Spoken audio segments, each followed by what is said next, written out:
Hello dear students.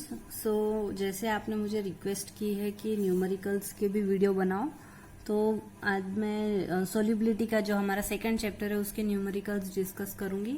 जो सारे video lectures में शॉर्टकट में डिस्कस किए थे, जो टेक्स्ट बुक का जो प्रिंट था उसी को ही लेके मैंने ओरली डिस्कस किया था, जिसको राइटिंग में और कैसे कैसे कुछ कैलकुलेशंस को हम इजी कर सकते वो सब कुछ इसमें मैंने डिस्कस किया है। ठीक है, इस चैप्टर में मेनली आपको फॉर्मूलेज पूरे मगअप करने हैं, जैसे जैसे कंसेप्ट आता है उसके हिसाब से। ठीक है, फॉर्मूलेज को प्रैक्टिस ही करना पड़ेगा, प्रैक्टिस कर करके आपको उसको अपने माइंड में एकदम फिट कर लेना है कि जैसे ही वो पर्टिकुलर क्वेश्चन आया तो इसका ये फॉर्मूला है करके, वो प्रैक्टिस से होगा बेटा। ओके, तो स्टार्ट करते हैं। जो टेक्सचुअल क्वेश्चन है आज वही डिस्कस कर रही हूँ, इसके बाद में मेरा जैसे भी पॉसिबल होगा एक्स्ट्रा क्वेश्चंस भी लेंगे। ठीक है, तो फर्स्ट क्वेश्चन है 2.1 का, the solubility of nitrogen gas in water at 25 degree Celsius and 1 bar is 6.85 into 10⁻⁻⁴ मोल पर litre. Calculate Henrys law constant. देखो डायरेक्ट क्वेश्चन है, हेनरीज लॉ कांस्टेंट निकालना है, इसका फॉर्मूला भी डायरेक्ट है हमारे पास। और सेकंड है molarity of nitrogen gas dissolved in water under atmospheric conditions when partial pressure of nitrogen in atmosphere is 0.75 बार। ठीक है, तो फर्स्ट क्वेश्चन डायरेक्ट है, सेकंड क्वेश्चन भी उससे ही लिंक्ड है, बस इसमें प्रेशर मेंशन्ड है, तो इस पर्टिकुलर प्रेशर पे कितना मोलैरिटी रहेगा वो निकालना है। मोलैरिटी मतलब उसका ही सोल्यूबिलिटी जो है सॉल्यूशन का वही निकालना है।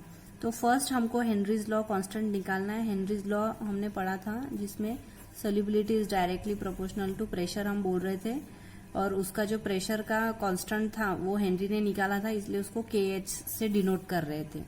ठीक है, तो यहाँ पे हमको हेनरीज लॉ कांस्टेंट KH निकालना है, तो डायरेक्टली लिखेंगे KH इक्वल टू S/P। यहाँ पर सोल्यूबिलिटी की वैल्यू गिवन है 6.85 इंटू 10⁻⁻⁴। ठीक है, S वैल्यू गिवन है, और प्रेशर कितना बोल रहे हैं एट 25 डिग्री एंड 1 बार। ठीक है, तो यहीं पे मार्क कर लेना जब भी क्वेश्चन दिखता है फटाफट कि 1 बार है और ये S की वैल्यू है। तो S और P दोनों हमारे पास में है, जैसा है वैसे की वैसे ही लिख लेंगे। 6.85 इंटू 10⁻⁻⁴ अपॉन 1, इसमें से 6.85 इंटू 10⁻⁻⁴ ही रहेगा, मोल DM³ बार ऊपर आ जाएगा इसलिए इनवर्स में चला जाएगा, तो पर बार। ओके, ये ध्यान में रखना है, ये सिर्फ इतना सा चेंज है क्योंकि प्रेशर 1 बार है इसलिए डायरेक्ट। इसके बाद में सेकंड क्वेश्चन में क्या था कि मोलैरिटी निकालना था, एट प्रेशर गिवन है, प्रेशर इसका 0.75 बार गिवन है।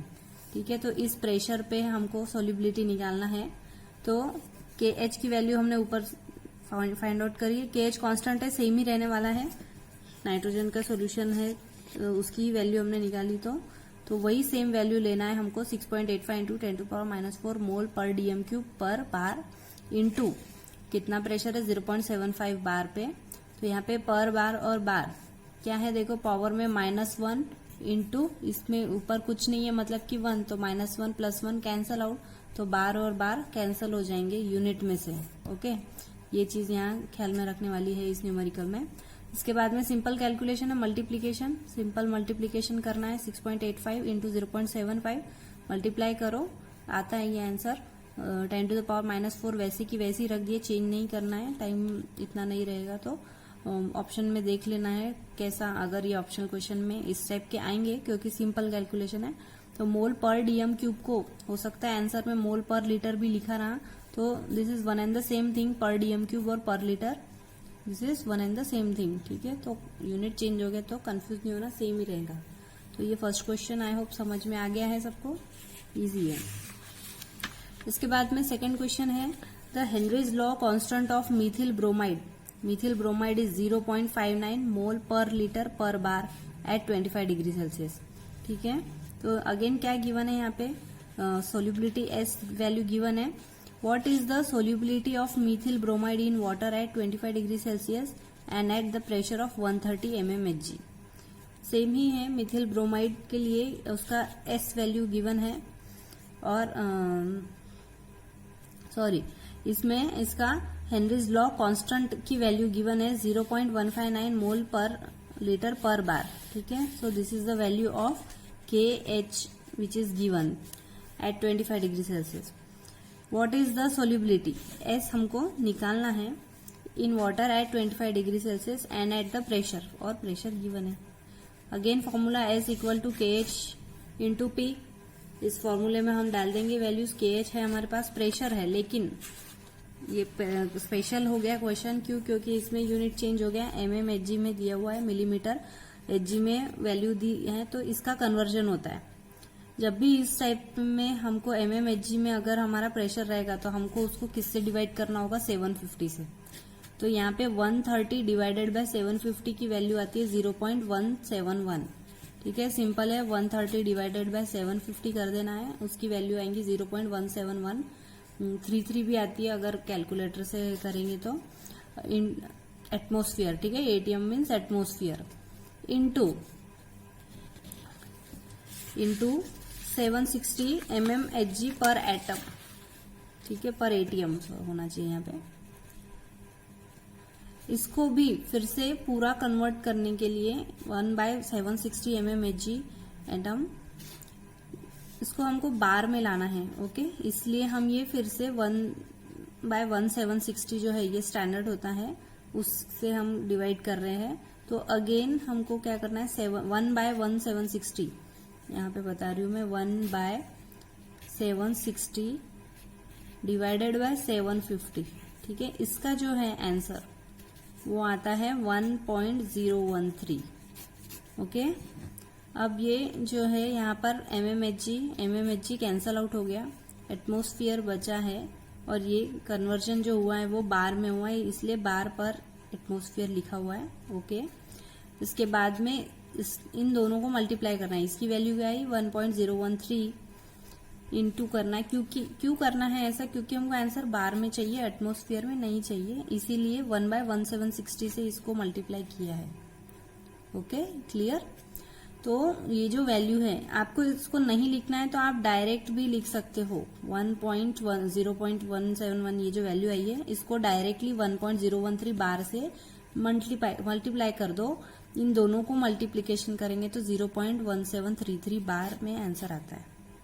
ठीक है, ये सब कुछ हम किस लिए कर रहे हैं, क्योंकि हमको प्रेशर बार में होना है, और गिवन किस में है, एमएमएचजी में गिवन है, इसलिए एमएमएचजी में जब गिवन होता है तो इस वैल्यू को भी हमको 750 से डिवाइड करना है। ठीक है, यहाँ पे किया मैंने, 130 डिवाइडेड बाय 750, इसकी वैल्यू 0.171 एटमॉस्फेयर आती है, और यहाँ पे भी ये एमएमएचजी में ही होती है ये वैल्यू, तो इसको भी हमको एटमॉस्फेयर में कन्वर्ट करना है, इसीलिए 1.013 मतलब 1/1760 जो वैल्यू है, 1/1760 को हमने 750 से डिवाइड किया है, तो इसकी वैल्यू आई है 1.013।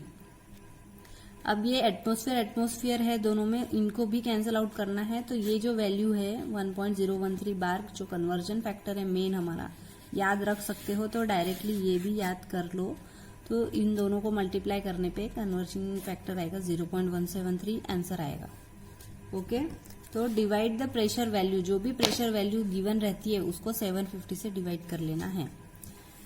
ये कन्वर्जन हो गया सब कुछ।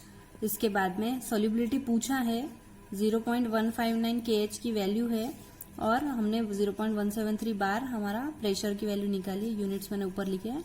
कैंसल क्या होगा, देखो ये बार में आया है, ये पर बार, अगेन -1 +1 बार कैंसल। सॉल्युबिलिटी है, मोल पर लीटर भी लिख सकते हैं, मोलर भी लिख सकते हैं, दोनों को सिंपल मल्टीप्लाई करके आंसर आ रहा है 0.271। ठीक है, ये दो क्वेश्चंस इस तरीके से पूछे हैं, शॉर्ट है, 2-2 मार्क के लिए आ सकते हैं। आपको सिर्फ करना क्या है, इसका यूनिट कन्वर्जन की तरफ ध्यान देना है। 130 mmHg आया तो डिवाइड बाय 750 कर लेना है, और जो वैल्यू है उसको डायरेक्ट 1.013 से भी मल्टीप्लाई कर लिया तो डायरेक्ट आंसर भी आ सकता है।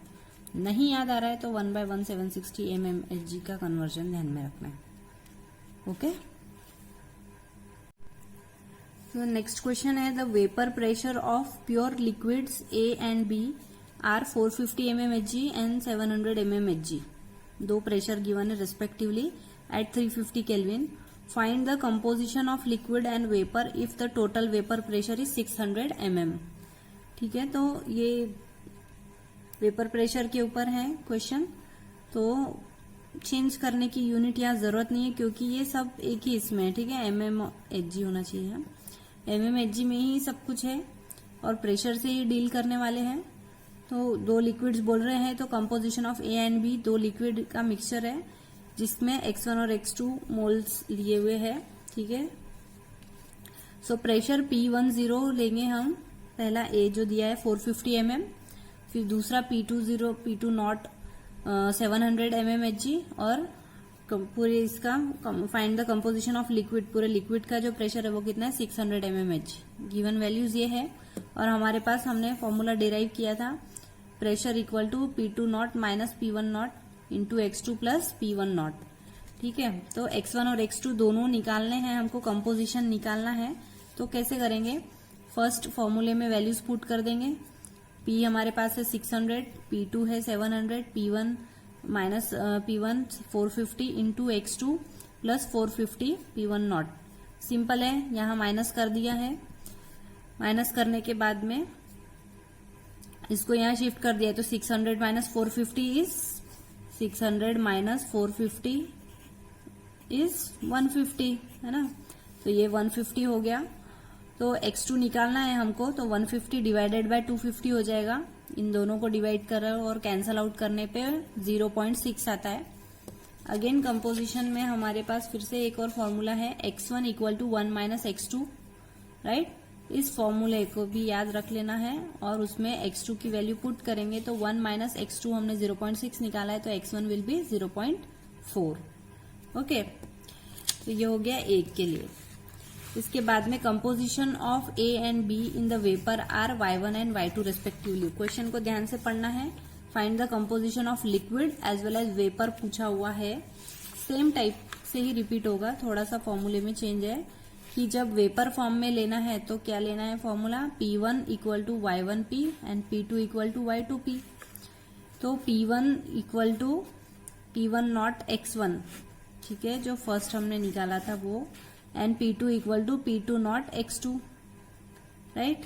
तो y1 ये कन्वर्ट किया हुआ है, यहाँ देखो y1 equal to P1 upon P हो जाएगा, और इसको भी P1 not bye x1 upon P कर दिया है, ठीक है, अपॉन P। तो P1 नॉट की वैल्यू हमारे पास में है 450, x1 की वैल्यू अभी हमने निकाली 0.4, और P जो है वो उसकी वैल्यू कितनी आई है, ये P1 not x1 bye P जो है, P1 कॉमन होने से क्या हो जाएगा, P1 दोनों में कॉमन है, तो y1 को इस साइड लेके P1 बाय P किया है, और P1 की वैल्यू क्या है, P1 not x1 bye P। समझ में आ रहा है, ये P1 की जगह पर इसको यहाँ पुट किया हुआ है, और ये P वैसे की वैसे ही है। हमको क्या फाइंड आउट करना है, y1, राइट। अगेन रिपीट कर रही हूँ, y1 ये जो फॉर्मूला है P1 इक्वल टू y1p को हम कैसे लिख सकते हैं, हमको y1 की वैल्यू फाइंड आउट करना है, तो P1 डिवाइडेड बाय P हो जाएगा। P1 divided by P equal to, यहाँ पर P1 की वैल्यू क्या है, P1 नॉट x1, वो हमने पुट करी, और P वैसे के वैसे ही। प्रेशर हमारे पास है 600, P1 नॉट की वैल्यू है 450, और x1 की वैल्यू है 0.4।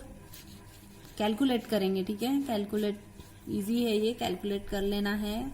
जैसे कैंसल आउट ये हो गया है, फिर 45 इंटू 0.4 करके 60 से डिवाइड कर लेना है, या फिर और सिंपल कर लो इसको, कि इसको 6 कर दो और इसको 4 कर दो, तो ये क्या हो जाएगा, यहाँ पे 3 हो जाएगा, और ये 2 हो जाएगा 2 के से। फिर बाद में अगेन 90 डिवाइडेड बाय 3 0.3, ठीक है। इस तरीके से सिंप्लीफाई कर लेना है इसको, थोड़ा सा पॉइंट रिमूव हो जाएगा। इसका 60 है, ये ऊपर जाने के बाद में पॉइंट रिमूव करके 45 into 90, 45 divided by 90 0. Into 2 divided by 3 0.3 answer आएगा। फिर y2 equal to 1 minus y1 है ही हमारे पास, अगेन फॉर्मूला x2 के जैसा, तो y1 की वैल्यू पुट कर देना है, 1 माइनस 0.3 इक्वल टू 0.7, ठीक है। तो यहाँ पे आप लोगों को टाइम सेव करना है कैलकुलेशन को इजी करके, तो ये विद प्रैक्टिस होगा बेटा, आपको अच्छे से प्रैक्टिस करनी पड़ेगी, कहाँ पे क्या जीरो कैंसिल आउट करना है और कैसे कैसे सिंप्लीफाई करना है, ये अपने को खुद को ही प्रैक्टिस कर करके आना चाहिए। ओके, या फिर मैं बता ही देती हूँ इसका, 450 इंटू 0.4 है अपॉन 60 है हमारे पास, 600 है, ठीक है। तो अब मैं क्या कर रही हूँ, 0 0 कैंसल कर रही हूँ, ठीक है। फिर 60 और 0.4 है, तो इसका अगर हम करेंगे तो कितना आ जाएगा, 2 से कर लेंगे। चलो 0.2 डिवाइडेड ये हो गया 30, ठीक है। Again 0.1 divided 15। अब 15 3 जा होता है, राइट। 15 3 जा 45, यहाँ पे और सिंपल हो गया। और 3 इंटू 0.1 इज 0.3, राइट, और सिंपल हो गया। इस तरीके से सिंपल मतलब कट करके मल्टीप्लाई करके आपको करके देखना होगा, तो आराम से इसके आंसर आएंगे। ओके, देखो नेक्स्ट क्वेश्चन है, अ solution is prepared by dissolving 394 gram of a non volatile solute in 622 gram of water. The vapor pressure of solution is found to be 30.74 mmHg at 30 degree Celsius. If the vapor pressure of water at 30 degree Celsius is 31.8 mmHg, what is the molar mass of the solute? तो इनके भी formulas derive किए थे हमने जब theory पढ़ा था, तो फॉर्मूलेज आई होप याद हो गए होंगे सबको। तो P1 nought minus P1 upon P1 nought equal to, दोनों का माइनस क्या होता है, डेल्टा P, और P1 नॉट वैसे के वैसे ही ये जो वैल्यू है वेपर प्रेशर की is equal to W2 into M1 upon M2 into W1। This has to be, ये आना ही चाहिए। अगर इस टाइप के क्वेश्चन सॉल्व करना है तो ये फॉर्मूलेज आना ही चाहिए, क्योंकि सिंपल है, सिर्फ फॉर्मूलेज में देखो वैल्यू पुट करना है। यहाँ पर हमने W2 किसको लिया है, a solution is prepared by dissolving 394 gram of non volatile solute in 622 gram of water, ठीक है। तो जो नॉन वोलेटाइल सोल्यूट है उसको W2 लिया है, इसको हमको यही मार्क कर देना है, वो है 394 ग्राम। वाटर को हमने कितना लिया है, W1 लेके इसको W1 622 gram. Molar mass of water हमको दिया हुआ यहाँ पर नहीं है, लेकिन पता होना चाहिए कि वो 18 ग्राम पर मोल होता है, ठीक है, वाटर का। और P1 प्रेशर जो है वो गिवन है, देखो the vapour pressure of solution is find to be, पूरे सोल्यूशन का जो वेपर प्रेशर है वो कितना है, 30.74 mm, ठीक है। और P1 नॉट की वैल्यू जो है, if the vapour pressure of water at 30 degree Celsius is 31.8, P1 not मतलब स्टैंडर्ड या फिर वाटर हम कंसिडर करते हैं, उसकी वैल्यू गिवन है 31.8 mmHg, ठीक है। तो ये सारी वैल्यूज हम क्या करेंगे, इसमें सब्सटीट्यूट कर रहे हैं। तो P1 नॉट मतलब वाटर 31.8 माइनस 30.74 डिवाइडेड बाय 31.8, ठीक है, इक्वल टू W2 की वैल्यू है 394 into molar mass of water is 18, M2 हमको फाइंड आउट करना है, और मोलर वेट ऑफ वाटर का गिवन है 622, मतलब W1 की वैल्यू 622 गिवन है। वैल्यू सब्सटीट्यूट कर ली, ठीक है। यहाँ तक कि आपका पूरा आधा, मतलब ये आगे डालना तो आधा क्वेश्चन सॉल्व हो गया। इसके बाद बचा पार्ट कैलकुलेशन का, तो उसको सिंपल करने के लिए क्या किया है, पहले माइनस कर लिया, माइनस को माइनस, ठीक है। और यहाँ पर क्या हो सकता था, यहाँ पे ये दो बड़े नंबर दिख रहे थे तो इनको डिवाइड कर लिया, ठीक है, क्योंकि कोई भी इसमें ये नहीं है नियर अबाउट आने के चांसेस है, तो डिवाइड करना है, डायरेक्ट डिवाइड कर लिया है। 0.63 आता है इनको डिवाइड करने पे इंटू 18, ओके। इसके बाद में इन दोनों को मल्टीप्लाई भी कर लिया, क्योंकि कहीं पे भी कैंसल आउट नहीं हो रहा है, इसलिए करके ही देखना पड़ेगा। दोनों को मल्टीप्लाई कर लिया, 11.401 आ रहा है। M2 को इस साइड शिफ्ट कर दिया है, इक्वल टू, फिर बाद में क्या हो जाएगा, मल्टीप्लाई हो जाएगा, क्रॉस मल्टीप्लाई, M2 इधर आ गया, 11.40 इंटू 31.8 डिवाइडेड बाय 1.06, और M2 की वैल्यू फिर जो आई वो कैलकुलेशन के बाद सिंपल। यहाँ पे प्रॉब्लम ये आ रही होगी कि ये पॉइंट को कैसे हटाए, तो 1.06 को आप ऐसा लिख सकते हैं, 106 इंटू कितना पॉइंट के बाद है, 2 point into 10 to the power -2, ठीक है। जब ये ऊपर जाएगा तो ये क्या हो जाएगा, 10 टू द पावर 2, ठीक है, जब न्यूमरेटर में जाएगा तब। और फिर बाद में 106 से ये दोनों के जो मल्टीप्लीकेशन आएंगे उससे आपको डिवाइड कर लेना है, ठीक है। और कोई सिंपल तरीका नहीं है, मतलब और कुछ सिंप्लीफिकेशन नहीं हो पा रहा है, इसलिए डायरेक्ट डिवाइड करो, या फिर कुछ इन दोनों को मल्टीप्लाई करने के बाद कैंसिल होता है क्या वो देखो, ठीक है। आंसर आता है 342.05 ग्राम पर मोल आएगा, क्योंकि हम लोग मोलर सॉल्यूशन निकाल रहे हैं, तो इसका आंसर इतना आएगा, करके देखना है, ठीक है। इसके बाद में देखो the vapour pressure of pure benzene, molar mass दिया है बेंजीन का 78 ग्राम पर mole at a certain temperature is 640 mmHg। ठीक है, इसका मोलर मास दिया हुआ है जिसको M1 ले लिया है, eight a certain pressure P1 लेंगे उसको। ठीक है, उसका प्रेशर दिया है mmHg में। A non volatile solute of mass is 2.315 gram is added to 49 gram of benzene. ठीक है, बेंजीन का वेट कितना लिया हुआ है, W1 ले रहे हैं हम जिसको, क्योंकि M1 इसको बोला था, P1 बोला, तो वेट भी कैसा रहेगा, W1 बेंजीन का 49 ग्राम। और नॉन वोलेटाइल सोल्यूट कुछ उसमें डाला था जो कि W2 रहेगा। तो the vapour pressure of solution is 600 mmHg। Pressure, vapour pressure given है 600 mmHg, जिसको हमने P1 ले रहे हैं, सोल्यूशन का बोल रहे हैं इसलिए। And what is the molar mass, again M2 की वैल्यू निकालना है, molar mass of solute, right. तो ये सब क्वेश्चन देख के ही जजमेंट आ जाना चाहिए कि कौन से फॉर्मूले पे बेस्ड क्वेश्चन है। नहीं आ रहा है तो पहले मार्क कर लो क्या क्या है, उससे फिर आपको थोड़ा सा याद करके लिखने पड़ेंगे formula. P1 nought minus P1 upon P1 nought equal to W2 into M1 upon M2 into W1। इसमें से P1 नॉट की वैल्यू गिवन है 640 mmHg। ठीक है, इसके बाद 640 ये जो है P1 नॉट ले रहे हैं यहाँ पे इसको। P1 जो है water the vapour pressure of the solution, उसको हमने P1 लिया है 600 mmHg। W1 की वैल्यू गिवन है 49 ग्राम, W2 की वैल्यू गिवन है 2.315। ओके, वैल्यूज पुट करेंगे फॉर्मूले में तो देखो कुछ इस तरीके से आएगा। ये जो हमारा फॉर्मूला है उसमें P1 not 640 minus 600 divided by 640, और यहाँ पर 2.315 इंटू W2 जो है वैल्यू इंटू 78 अपॉन 49 आएगा। टेक्स्ट बुक में 40 गिवन है, आपको करेक्शन कर लेना है, इंटू M2। ठीक है, सिंपल कैलकुलेट करो इसको भी। देखो डायरेक्ट फॉर्मूले बेस्ड ही क्वेश्चन है इस चैप्टर में, तो कैलकुलेशन के ऊपर ज्यादा ध्यान देना है क्योंकि थोड़े से लेंथी कैलकुलेशन है। तो 40 डिवाइडेड बाय 640 को मैंने यहाँ सिंप्लीफाई कर दिया, इसको 0.0625 आता है। 2.315 और 49 और 78 को मैंने डिवाइड कर लिया था क्योंकि कुछ पॉइंट नहीं था इसलिए फटाफट हो जाएगा। तो 1.595 आया उसका answer upon M2। Cross multiply कर लेंगे फिर बाद में, इन दोनों को डिवाइड कर लिया है यहाँ पे 0.0625 equal to 2.315 into 1.591 divided by M2। M2 को क्रॉस कर लिया है, ये इधर आ जाएगा। इन दोनों को मल्टीप्लाई करने के बाद में जो वैल्यू है वो लिखा है। तो इसको और सिंप्लीफाई करने के लिए 2.315 इंटू 1.591 अपॉन कितना है डेसिमल 1 2 3 4। ठीक है, पूरा शिफ्ट कर सकते हैं, 625 इंटू 10 टू द पावर -4 हो जाएगा। ये -4 को ऊपर शिफ्ट कर लेना है।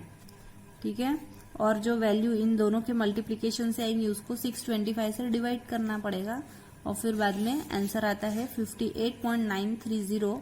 आपके टेक्स्ट बुक में 72 कुछ वैल्यू गिवन है, क्यों, क्योंकि वहां पे बाय मिस्टेक, प्रिंटिंग मिस्टेक, उन्होंने यहाँ 40 लिया है। ठीक है, तो 49 लेने के बाद में आंसर चेंज आ जाता है। तो कैलकुलेट करके देखो आएगा आंसर, नहीं आया तो मुझसे डिस्कस करो। ठीक है, इसके बाद में नेक्स्ट क्वेश्चन है, the normal boiling point of ethyl acetate is 77.06 degree Celsius. A solution of 50 gram of a non-volatile solute in 150 gram of ethyl acetate boils at 84.27 degree Celsius. Evaluate the molar mass of solute if Kb for ethyl acetate is 2.77 coulomb kilogram पर मोल। ठीक है, questions ऐसे लगते हैं कि बहुत hard या कुछ डिफिकल्ट होंगे, लेकिन ऐसा नहीं है, फॉर्मूला बेस्ड ही है। रिपीटेडली मैं वही चीज बोल रही हूँ। तो ये किस पे बेस्ड है, बॉइलिंग पॉइंट पे, तो इसका मतलब एलिवेशन ऑफ बॉइलिंग पॉइंट है, उसका फॉर्मूला झट से आ जाना चाहिए। M2 equal to 1000 kb into W2 upon delta TB into W1। ठीक है, तो W2 की वैल्यू गिवन है 50, solution of 50 gram of non volatile solute, जिसको हम क्या ले रहे हैं 50। सोल्यूट को W2 लेना है। सोल्यूशन क्या है, इथिल एसीटेट का सोल्यूशन है, उसका वेट गिवन है 150। W1 की वैल्यू लेना है। डेल्टा TB जो है, देखो TB भी गिवन है value, ethyl acetate boils at ठीक है। सॉल्यूशन इथिल एसीटेट का है तो उसको टीबी लेना है 84.27 and the normal boiling point of ethyl acetate is 77.06। TB naught जो है नॉर्मल बॉइलिंग पॉइंट मतलब उसका जो टीबी नॉट किसके लिए रहता, स्टैंडर्ड कंडीशन के लिए, ठीक है। इसलिए ये भी तो डिसाइड करते आना चाहिए ना क्वेश्चन में कौन सी चीज क्या दी है, तो नॉट वैल्यू मतलब स्टैंडर्ड। सेम सॉल्यूशन का स्टैंडर्ड नॉर्मल बॉइलिंग पॉइंट कितना है 77.06, तो उसको टीबी नॉट लेना है। उसके बाद में जब हमने सोल्यूट डाल दिया तो उसका क्या हो गया, बॉइलिंग पॉइंट इंक्रीज हो गया है ना, तो उसकी वैल्यू टीबी लेना है 84.27, दोनों को माइनस करना है। Degree Celsius is equal to Kelvin, तो 7.21 केल्विन आंसर आ रहा है। क्वेश्चन में गिवन है केबी की वैल्यू 2.77 डिग्री कूलम किलोग्राम पर मोल, तो डिग्री सेल्सियस मतलब सॉरी सेल्सियस बोलना था, कूलम बोल रही हूँ, वेरी सॉरी। डिग्री सेल्सियस मतलब केल्विन भी लिख सकते हैं, ठीक है। वो यहाँ कैंसिल आउट होगा इसलिए ऐसा लिखा हुआ है केल्विन किलोग्राम पर मोल या पर, ओके। फिर सब्स्टिट्यूट कर देंगे M2 1000 और केबी की वैल्यू गिवन है 2.77 इंटू W2 की वैल्यू है 50 अपॉन टेम्परेचर निकाला, डेल्टा टीबी हमने माइनस करके झट से माइनस कर लेना है 7.21 और W1 की वैल्यू 150 गिवन है। तो यहाँ पे कैसे सिंप्लीफाई हो सकता है, यहाँ पे 50 और 150 है तो 5 3 जा 15 है ना।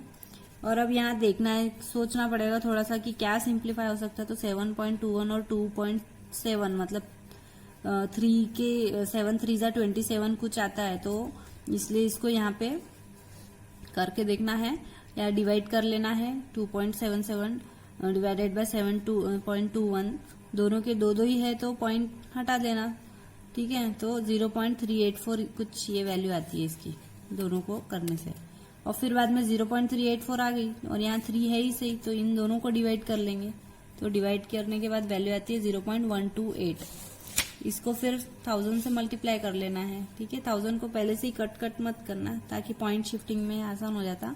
तो 0.128 इंटू 1000 कितना हो जाएगा 128 ग्राम पर मोल। तो इस तरीके से करके देखना है, ठीक है। सिंपल हो जा, सिंप्लीफाई करना है बस। नेक्स्ट लेते हैं question.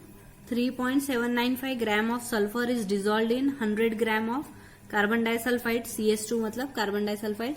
This solution boils at 319.81 Kelvin. What is the molecular formula of sulfur in solution?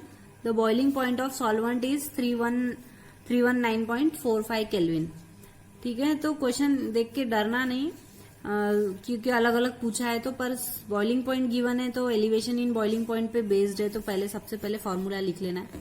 और भी चीजें गिवन है, KB for carbon disulphide is 2.42 kelvin kilogram पर मोल और atomic mass of sulphur given है 32 यूनिट्स, ठीक है।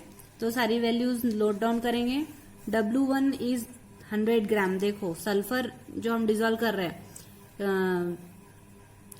तो वो उसका वैल्यू गिवन है 100 ग्राम। W2 इज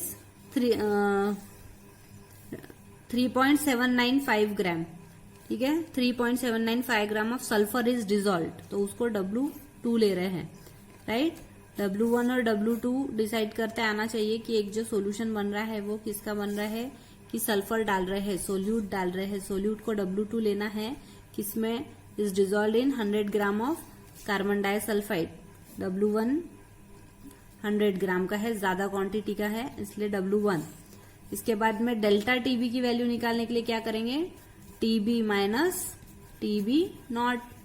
अब टीबी क्या रहेगा 319.81, क्योंकि ओरिजिनल जो क्वांटिटी रहती है वो कितना लेते हैं 319.81 minus the boiling point of the solvent, पूरे सॉल्वेंट का कितना है 319.45, ठीक है। दोनों को माइनस करेंगे, वैल्यू कितनी आती है 0.36 केल्विन, राइट। इसके बाद में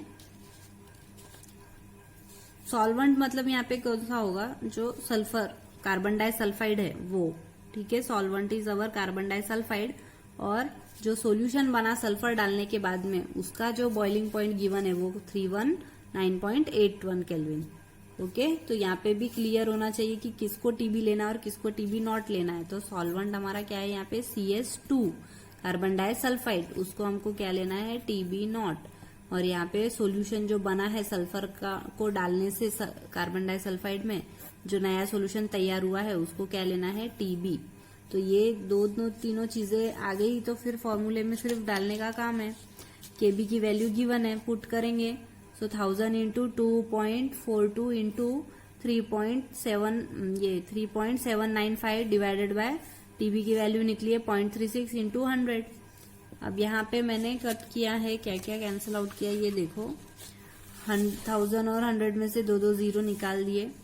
इसके बाद में और कुछ कैंसिल आउट होता नहीं दिख रहा है, सिर्फ ये पॉइंट को शिफ्ट किया है। पहले इसको क्या किया है 36 को 0.36, क्योंकि डिवाइड नहीं होगा इसलिए 36 into 10⁻², right.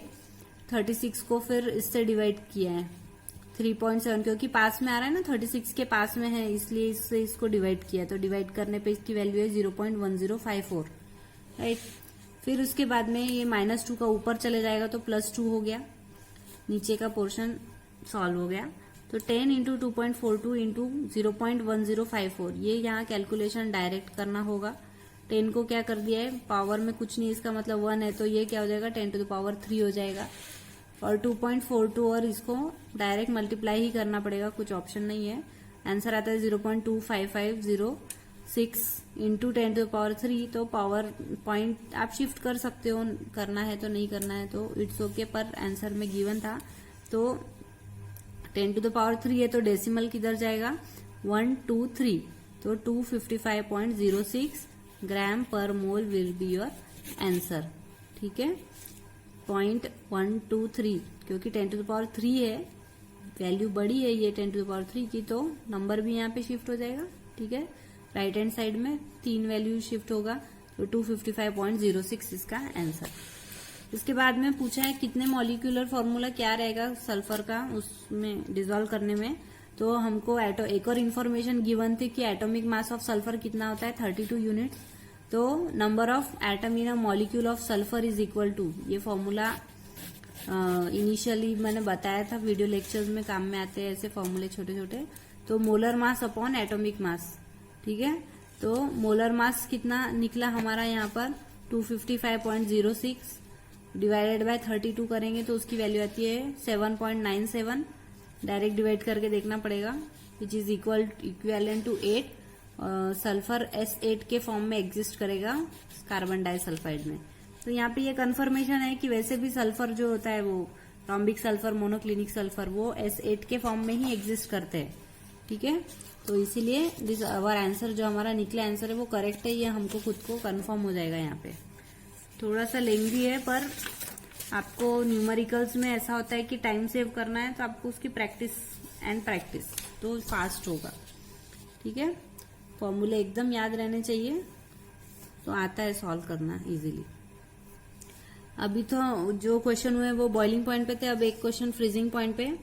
1.02 gram of urea when dissolve in 98.5 gram of certain solvent decrease in freezing point by 0.211 kelvin.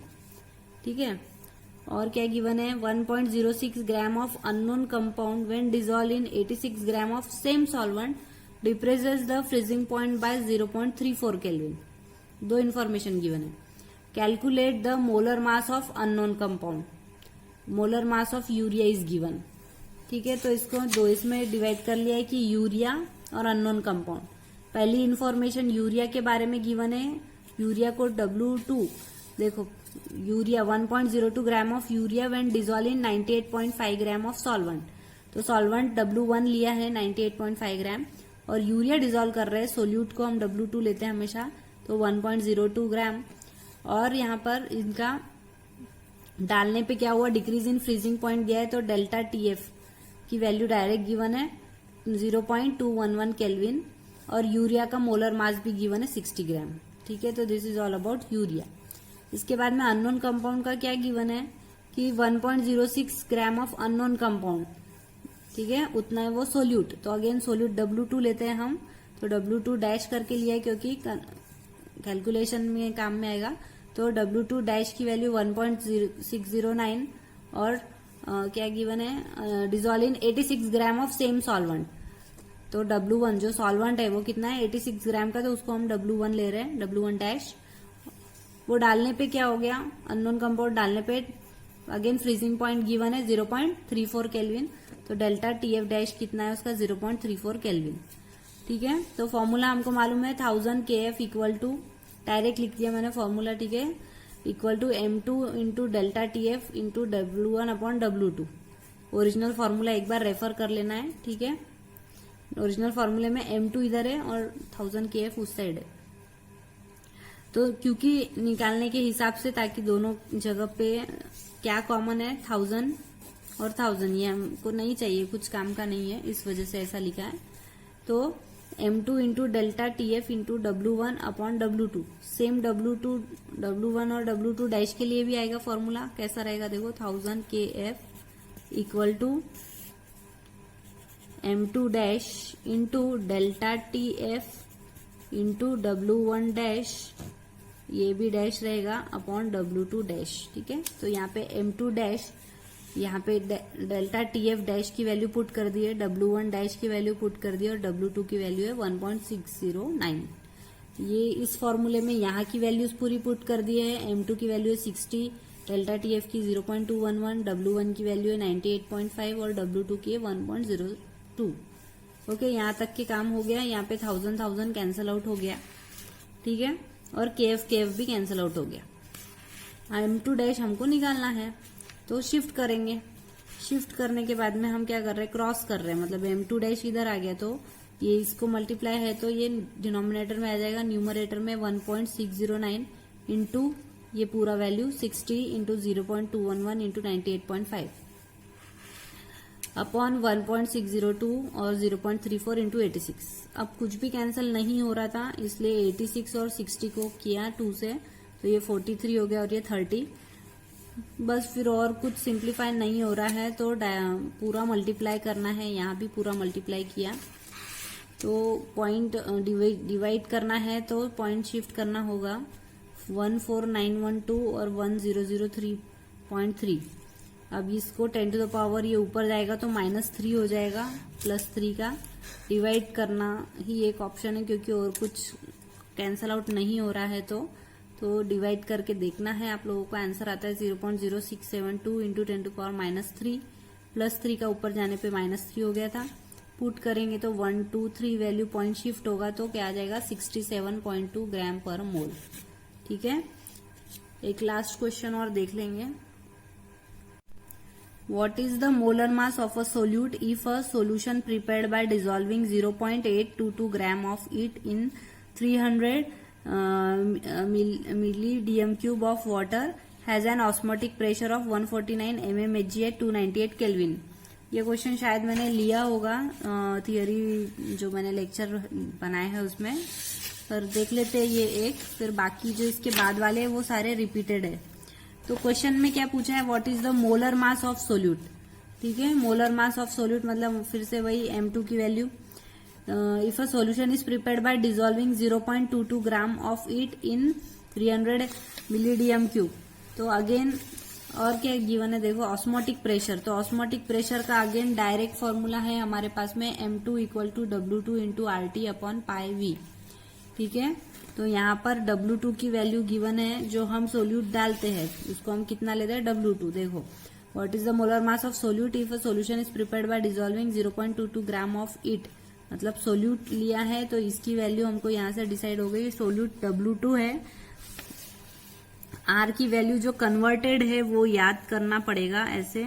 ठीक है, स्टैंडर्ड है 0.08205 dm³ एटमोस्फियर पर केल्विन पर मोल यूनिट्स के साथ। गिवन रही तो इट्स ओके, नहीं रही तो याद तो करना ही है। ठीक है, ये वैल्यू।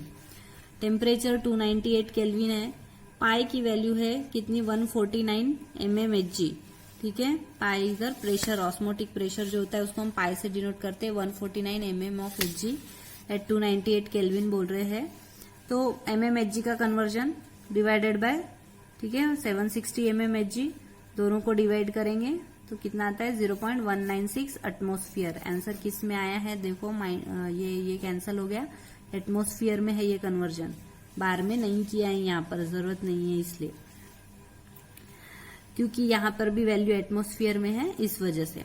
और V जो है वॉल्यूम कितना गिवन है 300 मिली DM3, तो मतलब कि ml में वैल्यू गिवन है, तो 300 ml को कन्वर्ट किया है DM3 में 0.3 इंटू क्या किया है 1000, तो 0 मिली DM3 मिली लीटर को लीटर में कन्वर्ट किया है, तो डिवाइडेड बाय क्या करेंगे 1000।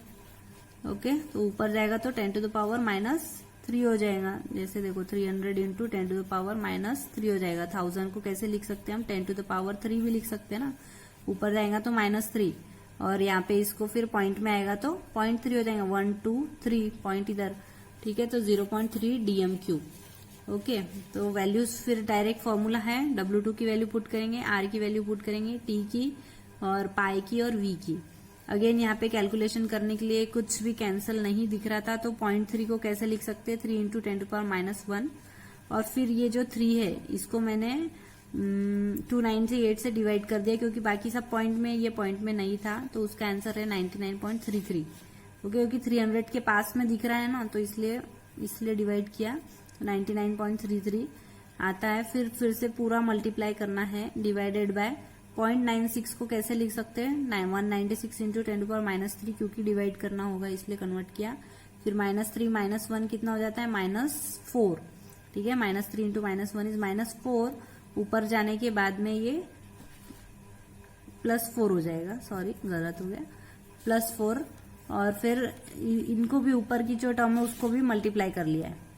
मल्टीप्लाई करने के बाद में आंसर आ रहा है 6.6993 डिवाइडेड बाय 196, इन दोनों को डिवाइड किया, ठीक है, ये +4 होना चाहिए, माइनस नहीं, और फिर बाद में 0.3418 इन दोनों के डिवीजन से आंसर आया, तो +4 को इसमें डालना है, तो 4.1234 पॉइंट यहाँ शिफ्ट किया तो 341.8 आंसर आता है। टेक्स्ट बुक में 342 ग्राम पर मोल गिवन है, ठीक है। तो ये थे सारे न्यूमेरिकल्स, आई होप समझ में आ गए हो कैसे पॉइंट शिफ्टिंग करना है। कुछ स्टूडेंट्स के डाउट्स थे, और कैसे कन्वर्ट करना है, कैसे क्वेश्चन को देख के समझना है कि क्या क्या गिवन है। तो ये chapter is fully based on formulas अच्छे से याद करो, क्वेश्चन में मार्क कर लो क्या क्या गिवन है। सोल्यूट को हमेशा W2 की वैल्यू देना है, सॉल्यूशन जो रहेगा वो W1 रहेगा। स्टैंडर्ड को हम नॉट से डिनोट करते हैं। इस फॉर्मूलेज जो है वो एकदम अच्छे से कर लो तो सॉल्व करते आएंगे, ठीक है। बाकी के जो बचे हुए हैं क्वेश्चंस इसमें के टेक्स्ट बुक के न्यूमेरिकल्स वो मैंने वीडियो लेक्चर में कवर किए हैं। जो लास्ट वीडियो लेक्चर है डिलीटेड सिलेबस का जो इस सॉल्यूशन चैप्टर का, उसमें कवर किए हैं, इसलिए अभी डिस्कस नहीं किए हैं, ठीक है। तो वो वीडियो लेक्चर देख लो, उसमें अच्छे से समझ में आएगा। और भी कुछ डाउट रहा तो मुझे पूछो।